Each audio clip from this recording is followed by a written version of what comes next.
ताज्या बातम्यांसाठी पाहत रहा तीचा सागर न्यूज। तू गप्प बस, तुला कळत नाही। सुप्रिया सुळेनं शरद पवार सर्वांसमोर असं का म्हणाले? गेल्या काही दिवसांपासून महाराष्ट्राच्या राजकारणात सतत काही ना काही घडामोडी घडताना दिसत आहे।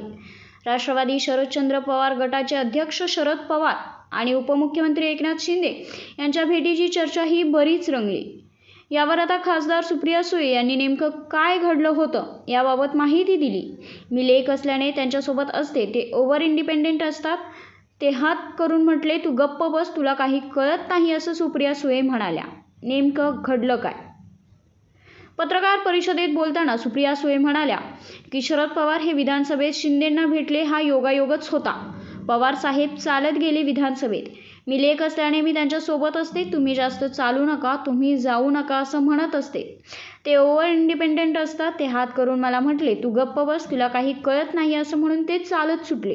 पुढे शरद पवार आणि एकनाथ शिंदे यांच्या भेटीविषयी बोलताना सुप्रिया सुळे म्हणाल्या परत येताना काही आमदारांनी म्हटले बऱ्याच दिवसांनी आले, आमच्याशी बोलायचं आहे। बाजूच्या रूममध्ये ते गेले। पंतप्रधान आणि मुख्यमंत्र्यांचे ऑफिस फिक्स असते, बाकीच्यांना केबिन फिक्स नसतात।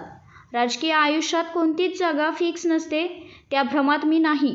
4-5 लोक भेटले, हा शिंदे साहेबांचा मोठेपणा नाही तर बातमी कराल, चांगल्यांना चांगले म्हटले पाहिजे। शिंदे आले, त्यांनी पवार साहेबांना बुके दिले आणि ते निघून गेले। त्यावर राऊत साहेब नाराज झाले। मी त्यांना फोन करून ते सांगितलं, त्यानंतर राऊत साहेबांनी नाराजी नसल्याचं सांगितलं। सुप्रिया सुळे म्हणाल्या काल माझा ब्रेकफास्ट योगी आदित्यनाथ सोबत होता, लंच डिंपल यादवांसोबत होता, मग त्यांना का भेटला असा प्रश्न मला का नाही विचारत? आम्ही वन नेशन वन इलेक्शनसाठी मी योगींना भेटलो। डिंपल यादव आणि अखिलेश यांच्याशी आमचे कौटुंबिक संबंध आहेत, त्यामुळे त्यांना भेटलो। त्यामुळे कुणी कुणाला भेटलं तर कट कारस्थान असतं, हे काढून टाका।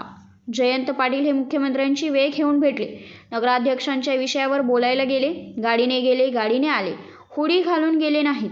तिथे सुनील तटकरे आणि पटेल होते की नाही माहीत नाही। तसेच हा प्रश्न तुम्ही मुख्यमंत्र्यांना विचारा, त्यांच्या घरी कोण जातं आणि कोण नाही हे त्यांनाच माहीत। आमच्या पक्षाचे नेते ईश्वरपूरच्या कामासाठी गेले होते, ऑफिशियली गेले होते, परत आले, पुढच्या दरवाजाने गेले आणि पुढच्याच दरवाजाने परत आले।